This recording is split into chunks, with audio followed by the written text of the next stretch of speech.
لیکن ہدایت میں نا کبھی اونچا کبھی اونچ کبھی نیچ، کبھی زیادہ کبھی کم، کبھی آگے کبھی پیچھے. اسی لیے وہ ہدایت ایسی چیز ہے، پہلی تو آپ اس کو اون نہیں کر سکتے.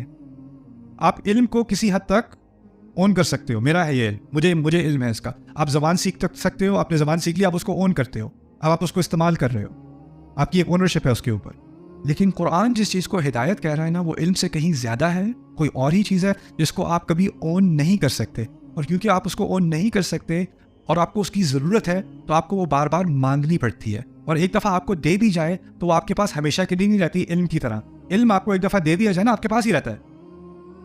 علم ایک دفعہ مل جائے تو رہتا ہے، اگر آپ کو خاص کر آپ کو اس میں دلچسپی ہو اور آپ نے ٹھیک طریقے سے سیکھ لیا ہو تو وہ آپ کے پاس ہی رہے گا. علم ساری زندگی آپ کے ساتھ رہے گا. وہ علم کسی نے ایک دفعہ آئل چینج کرنا سیکھ لیا یا گھر کا دروازہ فکس کرنا سیکھ لیا، اب اس کو پتا ہے، اس کو بار بار سیکھنے کی ضرورت نہیں ہے، اس کے پاس وہ علم ہے. لیکن اللہ تعالیٰ نے اس صورت میں جو ہم سے مطالبہ کرنے کا سکھایا ہے نا، اہدنا، ہدایت دیجیے، ہم کتنی دفعہ مانگتے ہیں؟ کم از کم دن میں اگر 5 وقت کا نمازی ہے اور صرف فرض نماز ادا کر رہا ہے، صرف فرض 17 مرتبہ ہدایت کا مطالبہ کر رہا ہے. اور یہ مطالبہ ہم صرف اللہ تعالیٰ سے ہی نہیں کر رہے بلکہ ہم یہ کہ سنت پوری کر رہے ہیں. اور یہ سنت ہے ہمارے نبی کی صلی اللہ علیہ وسلم، نماز. اور وہ ہم سے کہیں زیادہ نماز پڑھتے تھے، یعنی ہم سے کہیں زیادہ مرتبہ اللہ کے رسول اللہ سے کیا مانگ رہے ہیں؟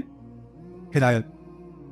انسانیت کا ہادی، انسانیت کو ہدایت دینے والا انسان صلی اللہ علیہ وسلم اللہ تعالیٰ سے بے شمار مرتبہ ہر روز کیا مانگ رہا ہے؟ ہدایت. علم تو ہے ان کے پاس، اور میں تو یہ بھی کہوں گا کہ ہدایت بھی انہی کے پاس ہے، لیکن پھر بھی وہ ہدایت کیا کر رہے ہیں؟ مانگ رہے ہیں. اس کی مثال اب میں آپ کو مثال کے ذریعے سے سمجھاتا ہوں. قرآن کو بھی ہدایت ہی کہا ہے، خدا کہا ہے.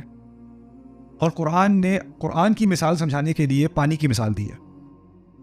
قرآن کا نازل ہونا بارش کے نازل ہونے سے اس کی تشبیہ کی گئی ہے قرآن کے اندر. پانی کے بارے میں سوچتے ہیں، پیاس لگتی ہے، انسان کیا کرتا ہے؟ پانی پیتا ہے. ایک دفعہ پانی پی چکا تو یہ نہیں کہتا چلو پانی کا تقاضا تو پورا ہو گیا، اب کسی اور چیز کی طرف زندگی. نہیں 2-3 گھنٹے بعد کیا ہونا ہے؟